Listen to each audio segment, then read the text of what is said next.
ہم وہی کہیں گے جو ہمارا دین ہم کو بتاتا ہے.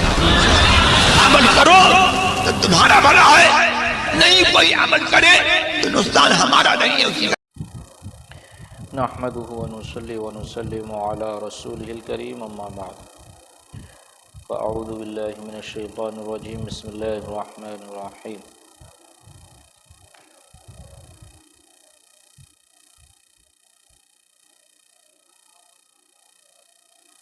ولا يظهر على غيبه احدا الا من ارتضى من رسول صدق الله العلي العظيم وصدق رسوله النبي الأمين المتين الكريم ونحن على ذلك لمن الشاهدين والشاكرين والحمد لله رب العالمين.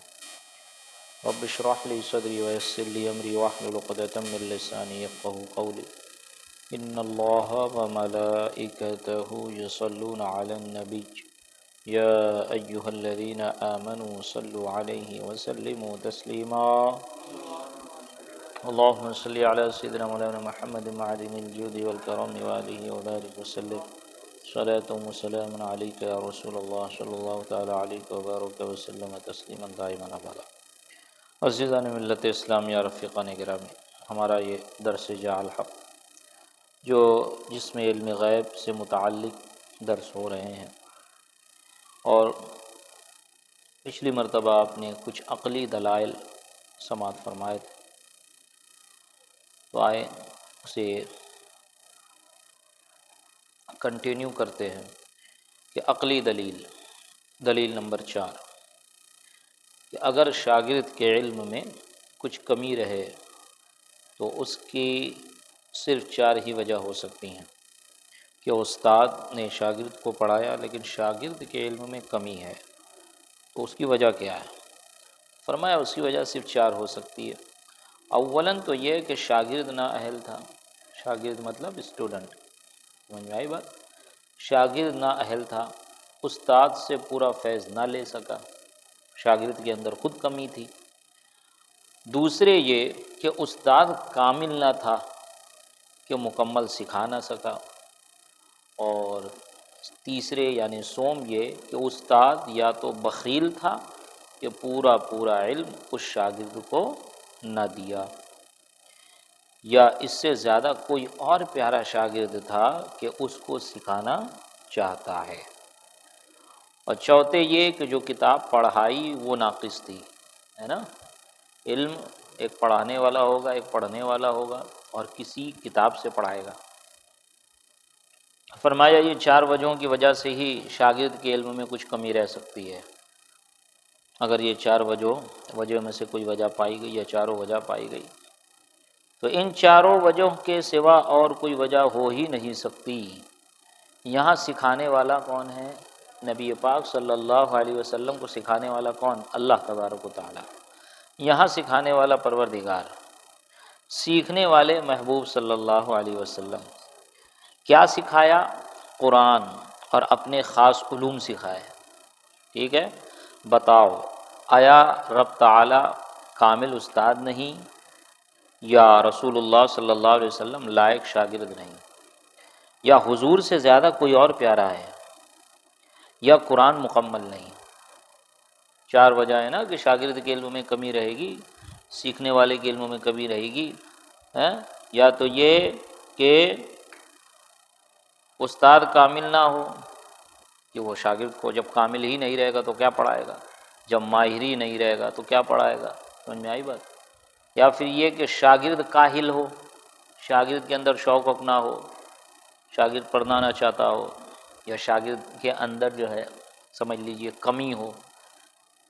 یا پھر یہ کہ استاد کامل تو ہے لیکن استاد بخیل ہے کہ استاد پڑھانا نہیں چاہتا، یہ کہ استاد کے نزدیک اس کے علاوہ کوئی دوسرا زیادہ محبوب ہے، اس کو دل کھول کے پڑھائے گا. ہوتا ہے نا یہ. اور چوتھی وجہ یہ کہ جو چیز پڑھائی جا رہی ہے، جس علوم کی کتاب پڑھائی جا رہی ہے، وہ کتاب خود کامل نہ ہو، خود مکمل نہ ہو. اب یہاں پڑھانے والا اللہ تعالیٰ، تو کیا اللہ تعالیٰ معاذ اللہ غیر کامل ہے؟ اللہ سے بڑا علم والا کون؟ پڑھنے والے نبی پاک صلی اللہ علیہ وسلم، کیا نبی پاک صلی اللہ علیہ وسلم ناقص ان کی معاذ اللہ عقل ہے یا سمجھ نہیں؟ معاذ اللہ ثم معاذ اللہ نہیں۔ یا یہ کہ نبی پاک صلی اللہ علیہ وسلم سے پیارا کوئی اور ہے اللہ کو؟ نہ، ایسا بھی نہیں ہے۔ پڑھایا کیا؟ قرآن شریف کا۔ قرآن شریف ناقص کتاب ہے، اس میں تو سارے علوم اور سارے دنیا کے ابتدائے آفرینش سے لے کر کے تا قیامت تک ساری باتیں اس میں موجود ہے، ذرے ذرے کی باتیں ہیں، ذرے ذرے کا علم اس میں ہے۔ تو کتاب بھی کامل، پڑھانے والا بھی کامل، پڑھنے والا بھی کامل، پڑھنے والے سے زیادہ کوئی محبوب بھی نہیں۔ تو اب آگے فرماتے ہیں جب ان میں سے کوئی بات نہیں تو رب تعالیٰ کامل عطا فرمانے والا، یعنی کہ نہ تو پڑھانے والا کامل استاد نہیں، ایسی کوئی بات نہیں ہے، نہ پڑھنے والا یعنی نبی پاک صلی اللہ علیہ وسلم لاکھ شاگرد نہیں، ایسی کوئی بات نہیں ہے، اور نہ ہی حضور سے زیادہ کوئی اور پیارا ہے نا، اور نہ ہی ایسا ہے کہ قرآن مکمل کتاب نہیں، بلکہ قرآن مکمل ایک کتاب ہے۔ جب ان میں سے کوئی بات نہیں تو رب تعالیٰ کامل عطا فرمانے والا، محبوب صلی اللہ علیہ وسلم کامل لینے والے، قرآن کریم کامل کتاب الرحمن، قرآن کریم کامل کتاب، الرحمن علم القرآن، وہی سب سے زیادہ مقبول بارگاہ، پھر علم کیوں ناقص ہوا؟ سمجھ میں آئی بات؟ پھر علم کیوں ناقص ہو گیا؟ الرحمن علم القرآن، رحمان نے قرآن سکھایا، کس کو سکھایا؟ نبی پاک صلی اللہ علیہ وسلم کو سکھایا۔ یہ عقلی دلیل ہے، سمجھ میں آئی بات؟ ہاں۔ پانچویں دلیل، رب تعالیٰ نے ہر بات لوح محفوظ میں کیوں لکھی؟ لکھنا یا تو اپنی یادداشت کے لیے ہوتا ہے کہ بھول نہ جائیں، یا دوسروں کو بتانے کے لیے، ہے نا، اس لیے لکھا جاتا ہے نا۔ ہوم ورک وغیرہ ہمیں دیتے ہیں اسکول کالج میں مدرسے میں، یا ہم لکھتے ہیں نوٹ کرتے ہیں، تو کس لیے؟ کہ میں بھول نہ جاؤں، یا پھر دوسری وجہ یہ ہوتی ہے کہ لکھ کے رکھوں ثبوت کے طور پہ دوسرے کو بتاؤں۔ اپنے لیے لکھا جاتا ہے جب بندے کی یادداشت کمزور ہو، یا پھر دوسرے کے لیے لکھا جاتا ہے۔ رب تعالیٰ بھول سے پاک، اللہ تبارک و تعالیٰ بھول نسیان سب چیزوں سے پاک ہے، لہٰذا اس نے دوسروں ہی کے لیے لکھا ہے نا۔ لوح محفوظ میں جو کچھ لکھا ہوا ہے اللہ تعالیٰ نے اپنے لیے لکھا ہے کہ جب مجھے ضرورت پڑے معاذ اللہ میں دیکھ لوں، نہیں، اس کو کسی چیز کی وہ بے نیاز ہے، اس کا علم لامتناہی ہے، ازلی ہے، ابدی ہے، اور وہ بھول وغیرہ سے پاک ہے۔ تو اللہ تبارک و تعالیٰ نے وہ لوح محفوظ کس کے لیے لکھا؟ تو فرماتے ہیں مصنف عقلی دلیل دیتے ہیں، رب تعالیٰ تو بھول سے پاک، لہٰذا اس نے دوسروں ہی کے لیے لکھا، اور حضور صلی اللہ علیہ وسلم تو دوسروں سے زیادہ محبوب، لہٰذا وہ تحریر حضور کے لیے ہے۔ سمجھ میں آئی بات؟ لوح محفوظ نبی پاک صلی اللہ علیہ وسلم کے لیے۔ چھٹی دلیل، غیبوں کی غیب رب تعالیٰ کی ذات ہے، تمام غیوب کی غیب رب تعالیٰ کی ذات ہے۔ سمجھ میں آئی بات؟ جملہ سمجھ میں آیا؟ تمام غیبوں کا غیب، غیب کس کو کہتے ہیں؟ چھپی ہوئی چیز کو کہتے ہیں نا، تو تمام چھپی ہوئی چیزوں میں سب سے بڑی چھپی ہوئی جو چیز ہے، جو غیبوں کا غیب ہے، وہ اللہ تعالیٰ ہے نا۔ کسی نے اللہ تعالیٰ کو دیکھا؟ کسی نے نہیں دیکھا۔ کوئی دیکھ سکتا ہے؟ کوئی نہیں دیکھ سکتا۔ جو یہ دعویٰ کرے علاوہ نبی پاک صلی اللہ علیہ وسلم کی کہ میں نے جاگتی آنکھوں سے اللہ تعالیٰ کو دیکھا، تو فرماتے ہیں فقہا کہ وہ کافر ہے، کہ وہ اللہ تعالیٰ کو دنیا میں نہیں دیکھ سکتا۔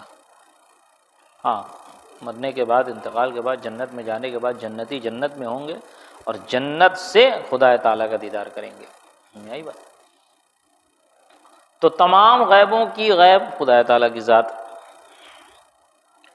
کہ حضرت موسیٰ نے دیدار کی تمنا فرمائی تو فرما دیا لن ترانی، تم مجھے ہرگز نہیں دیکھ سکتے۔ حضرت موسیٰ نے دیکھنے کی خواہش ظاہر کی تھی نا، پتہ ہے نا، شب معراج میں بیان ہوتا ہے، کوہ طور پہ جب گئے آپ کلام کرنے کے لیے، اللہ تعالیٰ نے اپنے کلام سے مشرف فرمایا تو کیا عرض کی؟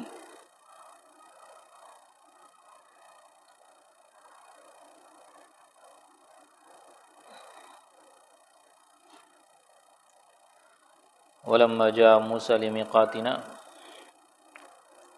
تو حضرت جب موسیٰ علیہ السلام جب خدا تعالیٰ سے ملاقات کرنے گئے، یعنی بات کرنے گئے، تو آپ نے عرض کی اے اللہ مجھے اپنا دیدار کرا تو اللہ تعالیٰ نے فرمایا لن ترانی، تم مجھے ہرگز نہیں دیکھ سکتے۔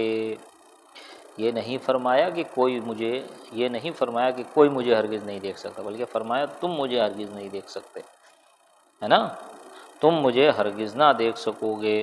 جب محبوب صلی اللہ علیہ وسلم نے رب ہی کو معراج میں اپنی ان ظاہری مبارک آنکھوں سے دیکھ لیا تو عالم کیا چیز ہے جو آپ سے چھپ سکے۔ اسی لیے سیدی سرکار اعلی حضرت نے فرمایا اور کوئی غیب کیا تم سے نہاں ہو بھلا، جب نہ خدا ہی چھپا تم پہ کروڑوں درود۔ دیدار الہی کی بحث ان کی کتاب حضرت کی شان حبیب الرحمن میں دیکھ سکتے ہیں۔ مرقات شرح مشکات میں باب الایمان بالقدر فصل اول کے آخر میں ہے کما، مرقات یہ شرح مشکات شریف کی شرح ہے، جس کا ترجمہ یہ ہے کہ حضور صلی اللہ علیہ وسلم نے دنیا میں رب کو دیکھا کیونکہ وہ خود نور ہو گئے تھے۔ سمجھ میں آئی بات؟ ہاں، شیطان دنیا کا گمراہ کرنے والا ہے اور نبی صلی اللہ علیہ وسلم دنیا کے ہادی، ہے نا۔ گویا شیطان وبائی بیماری ہے اور نبی پاک صلی اللہ علیہ وسلم طبیب مطلق، کہ ہر مرض کا علاج کر سکتے ہیں۔ طبیب مطلق کا مطلب ہر بیماری کا علاج کرنے والا ڈاکٹر۔ رب تعالیٰ نے شیطان کو گمراہ کرنے کے لیے اتنا وسیع علم دیا، یعنی اتنا زیادہ علم دیا، اتنا وسیع علم دیا کہ دنیا کا کوئی شخص اس کی نگاہ سے غائب نہیں ہے نا۔ بات صحیح ہے کہ نہیں؟ بات صحیح ہے کہ نہیں؟ کبھی ایسا ہوتا ہے کہ 24 گھنٹے میں 1 گھنٹہ شیطان کی نظر سے غائب ہو جائے کہ شیطان چھوڑ دیا تیرے کو؟ نہیں، شیطان کی نظر میں، شیطان ہمارے رگ میں دوڑ رہا ہے، ہمارے رگوں کے ساتھ دوڑتا ہے۔ نبی پاک نے فرمایا کہ اتنا قریب ہے۔ اللہ نے فرمایا کہ شیطان تمہارا کھلا ہوا دشمن ہے، اور نبی پاک صلی اللہ علیہ وسلم نے فرمایا کہ مجرد دم، خون کے ساتھ دوڑتا ہے، دل میں وسوسے پیدا کرتا ہے نا، کس طرح پیدا کرتا ہے؟ اس کی آواز تو کان میں آتی نہیں ہے کہ آگے پھونک رہے، کتنا پاورفل ہے وہ، اور دنیا کے سارے لوگوں کو بہکاتا ہے، جس پر قدرت نہ پا پائے اللہ تعالیٰ جنہیں محفوظ کر لے، معصوم انبیاء کرام، اولیاء کرام۔ تو کتنا وسیع علم ہوا اس کا کہ پوری دنیا کے انسانوں کو اکیلے بہکا رہے ہے کہ نہیں؟ اتنا وسیع علم دیا کہ دنیا کا کوئی شخص اس کی نگاہ سے غائب نہیں۔ پھر اسے یہ بھی خبر ہے کہ کون گمراہ ہو سکتا ہے کون نہیں، جو گمراہ ہو سکتا ہے وہ کس ہیلے سے ہو سکتا ہے، اس کو یہ بھی پتہ ہے کہ اس کے ساتھ کیا رویہ اور کیا ہیلہ اختیار کیا جائے گا، بہک جائے گا، ہے نا۔ ایسے ہی وہ ہر دین کے ہر مسئلے سے خبردار ہے کہ نہیں؟ ہر دین یعنی ہر مذہب، عیسائی ہو، یہودی ہو، ہندو مت ہو، پھر اس کے بعد سناتنی ہو، سناتنی میں چاہے جتنے الگ الگ ذات کے الگ الگ مذہب ہو، پھر اس کے ساتھ ہی ساتھ بدھزم ہو، پھر جتنے بھی اس طرح کے مذاہب ہے دنیا میں، ہر مذہب کا جاننے والا ہے وہ، ہر دین کے ہر مسئلے سے واقفیت رکھتا ہے، اسلام سے بھی واقفیت رکھتا ہے نا، تبھی تو بہکائے گا، نہیں تو جا کے کہیں پڑھے گا نہیں، وہ پہلے جا کے سیکھے گا کہ بھائی تمہارے دین میں کیا بتاؤ، تاکہ سیکھ کو تم کو بہکاؤں، ہے نا۔ عقل میں بات آ رہی ہے کہ نہیں آ رہی ہے؟ نہیں آ رہی ہے۔ شیطان گمراہ کرتا ہے نا، شیطان بہکاتا ہے، تو شیطان کیسے بہکائے گا؟ اسے کچھ بھی سن بہکانے لگے گا؟ وہ بہکائے گا، وہ ہیلا کرے گا، بہکائے گا انسان کو، تو اس وقت اس کو معلوم ہونا چاہیے نا کہ اس کو میں کس طرح بہکاؤں گا، اس کے اندر کیا کمزوری ہے، یہ کس دین کا ماننے والا ہے، میری بات؟ ہاں، تو اور کس دین کا ماننے والا ہے، پلس یہ اسی کے ساتھ ساتھ جس دین کا ماننے والا ہے اس کے مسائل کیا ہے، کہ اسی میں اس کو اور گمراہی میں میں ڈھکیلتے جاؤں۔ ایسا نہیں ہے کہ کافر لوگ کو نہیں بہکاتا ہے، وہ کافروں کو اور ابھارتا ہے تاکہ مومنوں کو تکلیف دے اور اپنی کفر پر وہ لوگ جمے رہے۔ تو کس طرح جمائے گا ان کو کفر پہ، کس طرح ان کے دل میں وسوسے ڈالے گا؟ پہلے خود جو معلوم ہوگا تبھی تو وسوسہ ڈالے گا، نہیں معلوم ہوگا تو کیا وسوسہ ڈالے گا ان کے دل میں؟ تو پتہ چلا کہ شیطان کا علم کتنا بڑا، کتنا وسیع ہے، کہ ہر مذہب کا علم ہے اس کے پاس، اور ہر انسان دنیا کا اس کی نگاہ میں ہے، کوئی انسان اس کی نگاہ سے باہر نہیں ہے نا۔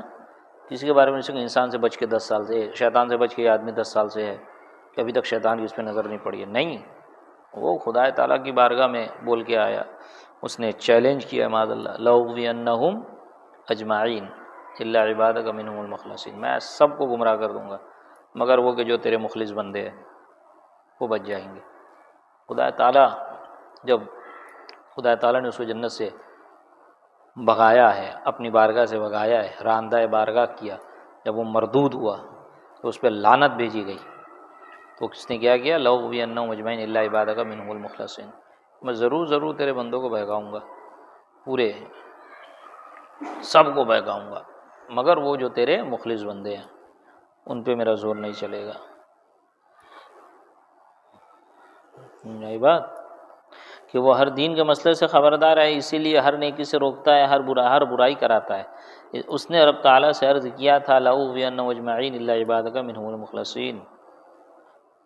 جب گمراہ کرنے والے کو اتنا علم دیا گیا تو ضروری ہے کہ دنیا کے طبیب مطلق صلی اللہ علیہ وسلم ہدایت دینے کے لیے اس سے کہیں زیادہ علم والے ہیں، اور علم والے ہو یہ لازم و ضروری ہے کہ آپ ہر شخص کو اس کی بیماری کو، اس کی استعداد کو، اس کے علاج کو جانیں، ورنہ ہدایت مکمل نہ ہوگی اور رب تعالیٰ پر اعتراض پڑے گا کہ اس نے گمراہ کرنے والے کو قوی کیا اور ہادی کو کمزور کیا، ہادی کو کمزور رکھا، لہذا گمراہی تو کامل رہی، ہدایت ناقص رہی۔ یہی بات۔ ہاں، 8ویں دلیل، رب تعالیٰ نے حضور صلی اللہ علیہ وسلم کو نبی کے خطاب سے پکارا، یا ایھا النبی، ہے نا، یا ایھا النبی کر کے کئی ایک جگہ اللہ تبارک و تعالیٰ نے قرآن مجید میں مخاطب کیا، اور نبی کے معنی ہے خبر دینے والا۔ اگر اس خبر سے صرف دین کی خبر مراد ہو تو ہر مولوی نبی ہے کہ اس کو بھی علم دین کی خبر ہوتی ہے نا، یا ایھا النبی کا مطلب ہوا خبر دینے والا، تو یہ کون سی خبر دینے والا؟ دین کی خبر دینے والا یا دنیا کی خبر دینے والا؟ اگر دین کی خبر دینے والا تو دین کی خبر تو مولوی کے پاس بھی ہے، تو معاذ اللہ مولوی اور نبی برابر ہو گئے، ان کی خبر میں کوئی فرق ہی نہیں رہا۔ اور اگر دنیا کی خبر ہے تو دنیا کی خبر تو اکثر و بیشتر انسانوں کے پاس ہوتی ہے، یہ سمجھ لو کہ پڑھے لکھوں کے پاس ہوتی ہے، پروفیسر وغیرہ کے پاس ہوتی ہے، یا یہ کہ دنیا کی خبر ہے تو دنیا کی خبر اخبار میں ہوتی ہے، ویڈیو میں ہوتی ہے، سمجھے، اور کیا نام ہے، نیوز چینل وغیرہ میں ہوتی ہے۔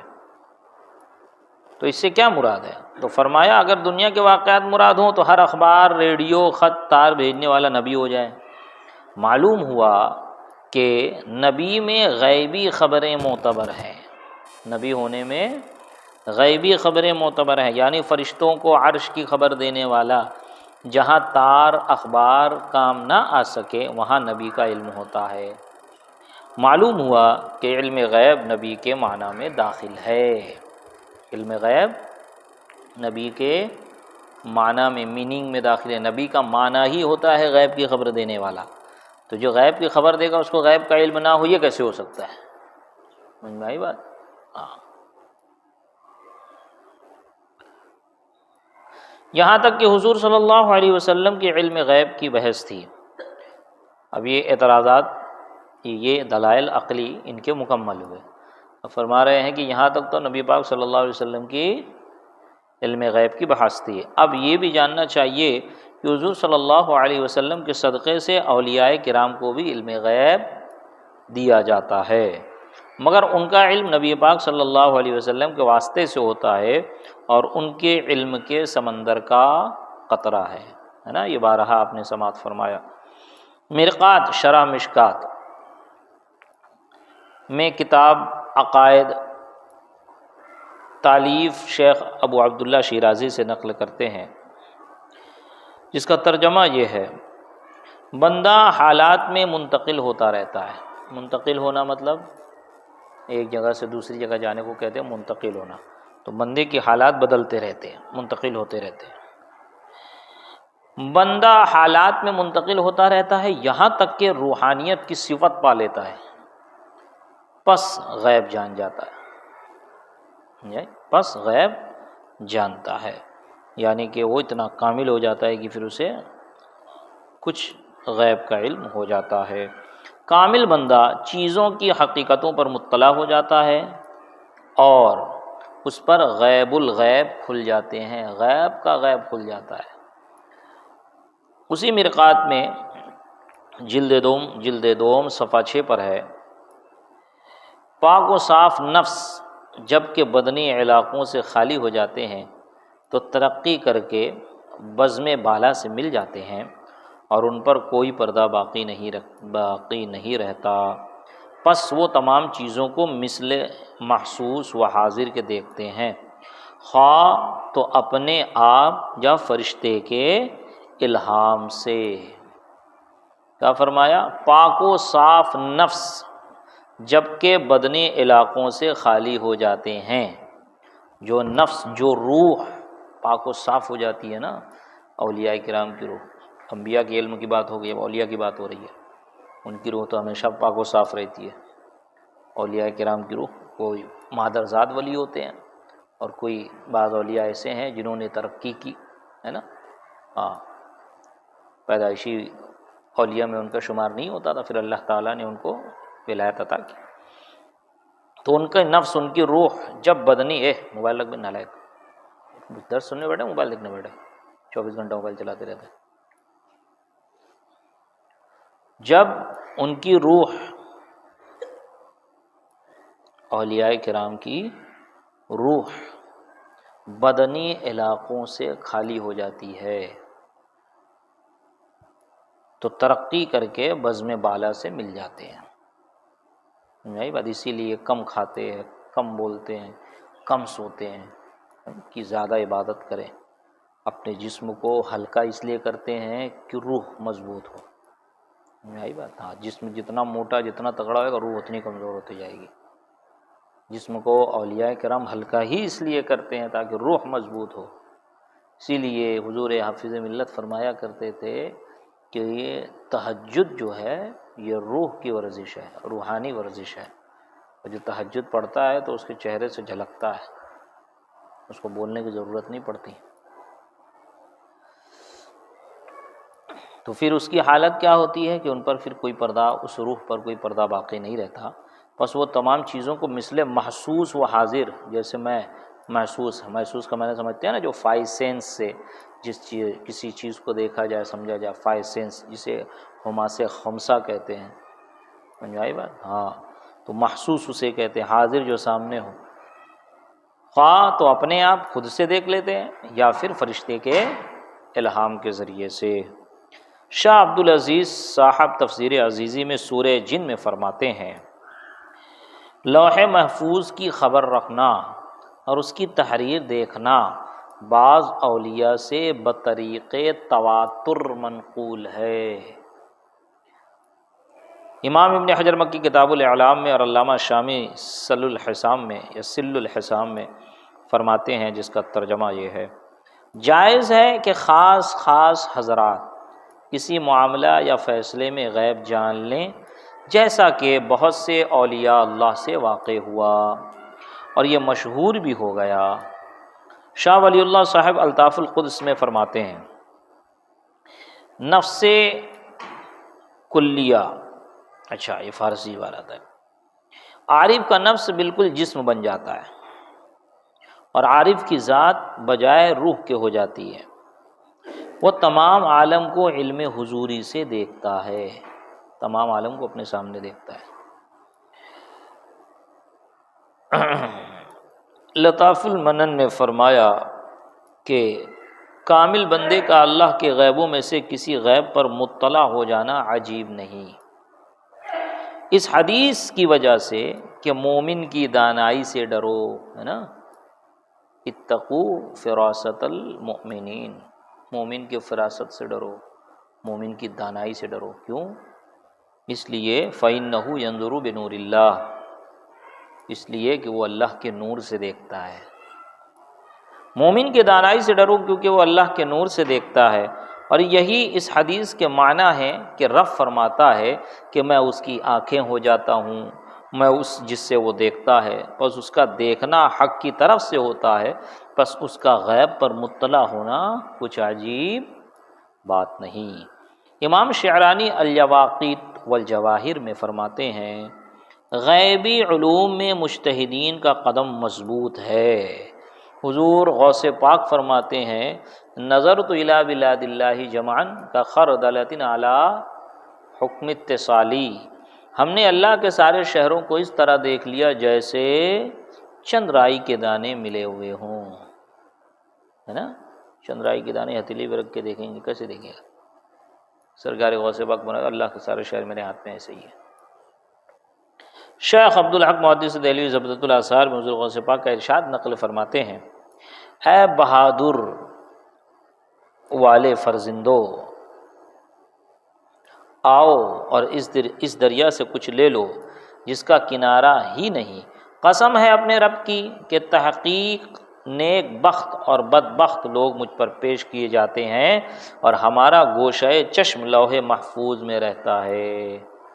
ہمارا گوشہ چشم یعنی ہماری آنکھیں ہمیشہ لوح محفوظ پہ لگے رہتی ہے، اور میں اللہ کے علموں کے سمندروں میں گوتے لگا رہا ہوں، سرکار غوث اعظم فرما رہے ہیں۔ مولانا جامع نفحات الانس میں حضرت خواجہ بہاؤالدین نقشبندی قدس سرہ کا قول نقل فرماتے ہیں، حضرت عزیزان علیہ الرحمہ نے فرمایا کہ اس گروہ اولیاء کی نظر میں زمین دسترخوان کی طرح ہے اور ہم کہتے ہیں کہ ناخون کی طرح ہے کہ کوئی چیز ان کی نظر سے غائب نہیں ہے۔ یہی بات امام شعرانی کبریت احمر میں فرماتے، ایک دم آسان بات ہے، جیسی پیچیدگی نہیں ہے، کچھ سمجھ میں نہ آئے تو پوچھ سکتے ہیں آپ لوگ، ایک دم آسان بات ہے، اس لیے ترجمہ کرتے چل رہا ہوں جلدی۔ امام شعرانی کبریت احمر میں فرماتے ہیں، جس کا ترجمہ یہ ہے، ہم نے اپنے شیخ سید علی خواص رضی اللہ تعالیٰ عنہ کو فرماتے ہوئے سنا کہ ہمارے نزدیک اس وقت تک کوئی مرد کامل نہیں ہوتا، کوئی مرد کامل نہیں ہوتا۔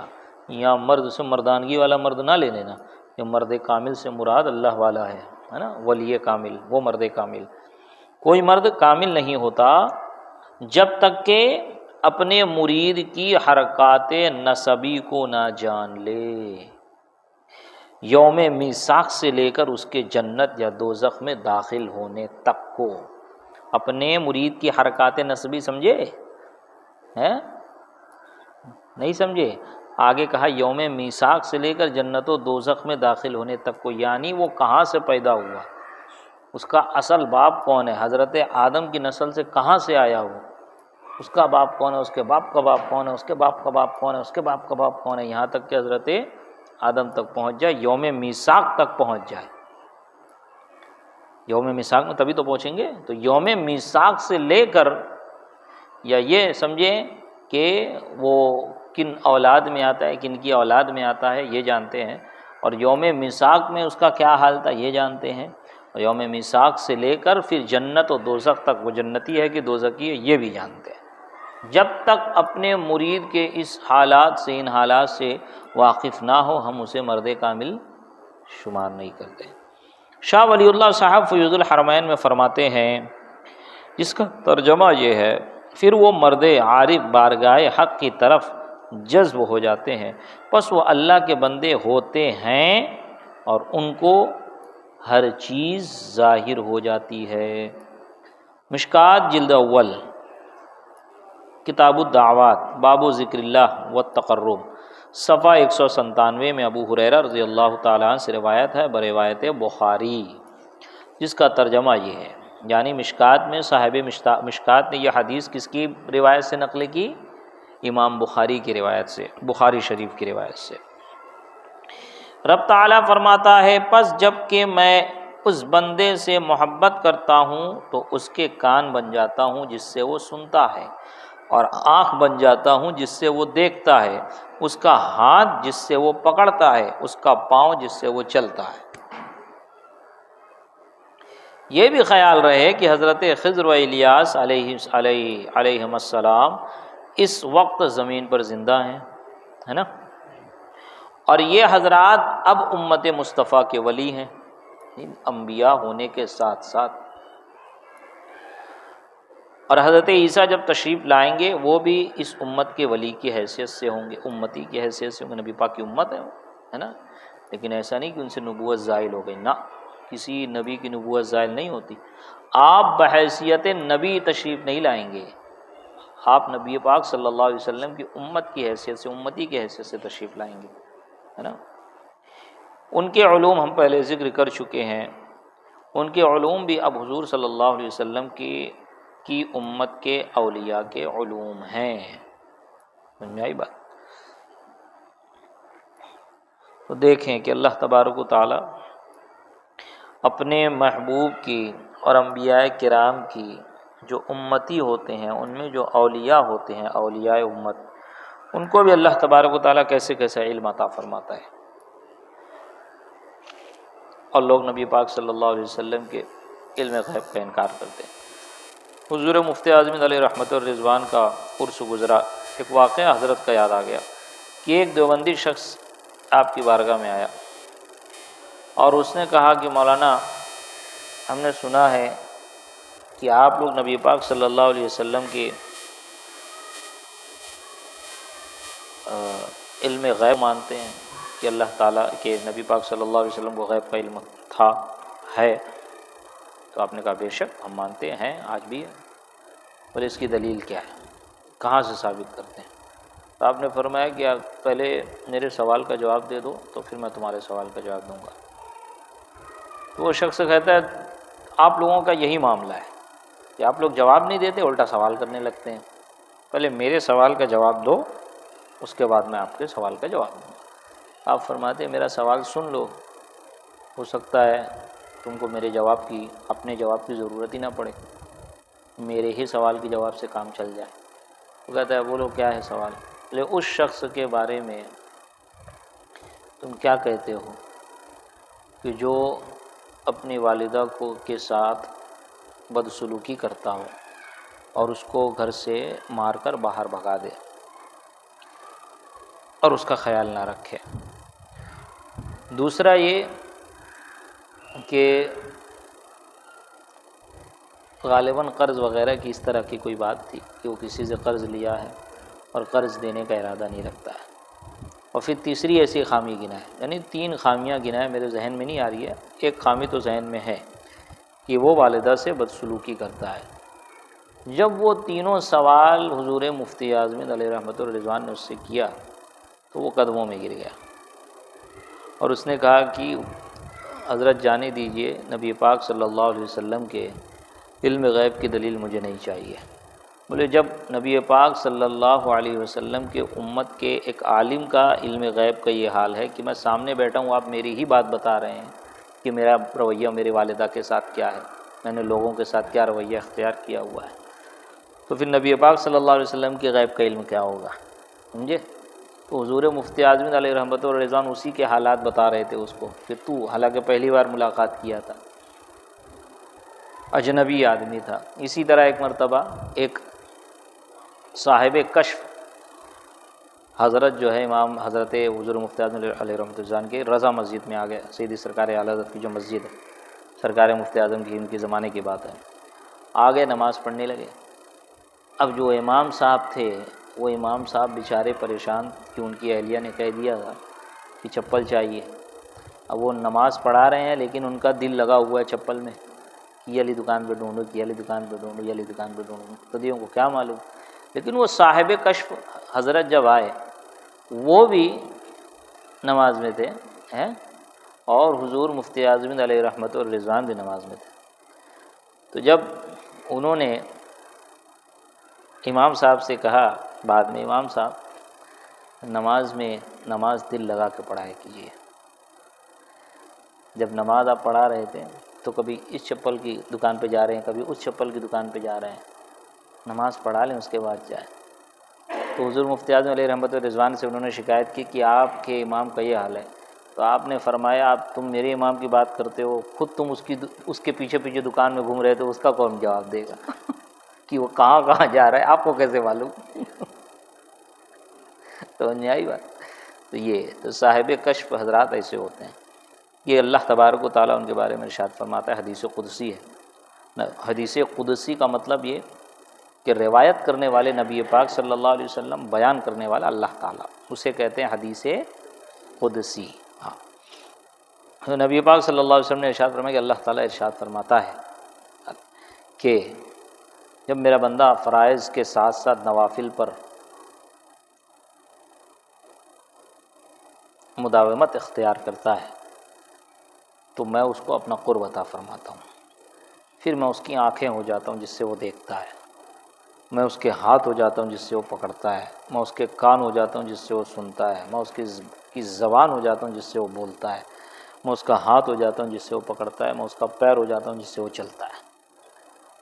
اور پھر اللہ تبارک و تعالیٰ فرماتا ہے میں اس کو اتنا قرب عطا فرماتا ہوں، تو سن لے جو میرے ولی سے دشمنی کرے گا، جو میرے ولی سے دشمنی کرے گا تو میں اس سے اعلان جنگ کرتا ہوں۔ یہی بات، یہ حدیث قدسی۔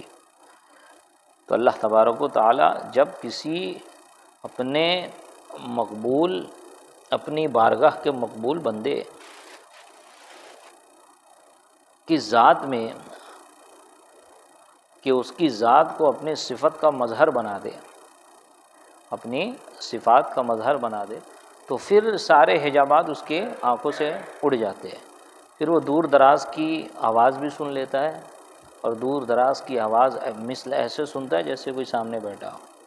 سمجھ آئی بات؟ ہاں، دور دراز کی چیزیں دیکھ لیتا ہے، اور ایک ہی پل میں یہاں سے وہاں چلا جاتا ہے۔ کتنے اولیاء کرام کے بارے میں ہے کہ رات اپنے یہاں گزارتے، فجر جا کے مکہ میں پڑھتے، پھر واپس آ جاتے، ایک قدم چلتے ہیں تو یہاں سے وہاں پہنچ جاتے۔ کیسے ہوتا ہے؟ یہ اللہ تعالیٰ کے مظہر بن جاتے ہیں، اس کے صفات کے مظہر بن جاتے ہیں۔ تو اللہ تعالیٰ یہ ان کو طاقت و قوت عطا فرماتا ہے کہ اللہ تبارک و تعالیٰ کے اولیاء کی شان ہے، اور جو اس کا انکار کرے وہ گمراہ ہے۔ سمجھ آئی بات؟ کیونکہ کرامت حق ہے۔ حضرت سلیمان علیہ السلام کے جو امتی تھے، جو صحابی تھے، آصف بن برقیہ، جن کا ذکر قرآن میں ہے، قال الذی ھذا عندہ علم من الکتاب انا آتیک بہ قبل ان یرتد الیک طرفک۔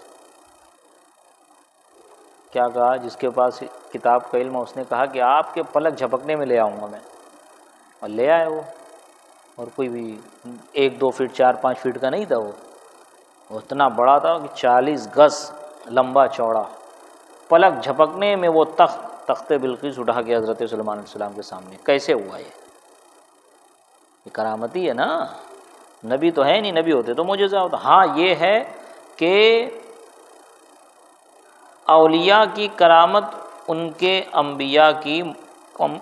انبیاء کا معجزہ ہوتا ہے۔ تو آصف بن برقیہ کی کرامت یہ دراصل حضرت سلیمان علیہ السلام کا معجزہ ہے۔ جیسے سیدی سرکار اعلیٰ حضرت کے بارے میں کہا جاتا ہے آیۃ من آیات اللہ معجزات من معجزات رسول اللہ، کیا اب اللہ کی نشانیوں میں سے ایک نشانی ہے، نبی پاک کے معجزہ میں سے ایک معجزہ ہے۔ سمجھ میں آئی بات؟ ہاں، کہ کبھی کبھی اس کی کرامت، اس کا فعل جو کرامت ہے وہ نبی کا معجزہ ہوتا ہے، کبھی کبھی پوری ذات معجزہ ہو جاتی ہے۔ جیسے سیدی سرکار اعلیٰ حضرت، جیسے سیدی سرکار امام اعظم علیہ رحمۃ الرضوان، آپ کے بارے میں بھی یہی کہا گیا کہ آپ جو ہے نبی پاک کے معجزوں میں سے ایک معجزہ ہے۔ سمجھ آئی بات؟ تو کوئی کرامت کا انکار نہیں کر سکتا۔ اسی طرح علم غیب، اللہ تبارک و تعالیٰ اپنے حبیب کے صدقے میں کچھ علم غیب اولیاء امت کو بھی عطا فرما دیتا ہے۔ اللہ تبارک و تعالیٰ کی بارگاہ میں دعا ہے مولا کریم ہمارے اس درس کی محفل کو اپنی بارگاہ میں قبولیت درجہ عطا فرمائے۔ وصلی اللہ تعالیٰ علی خیر خلق و نور عرش سیدنا محمد وعلی آلہ واصحابہ اہل بیتہ واحبابہ اجمعین برحمتک یا ارحم الراحمین۔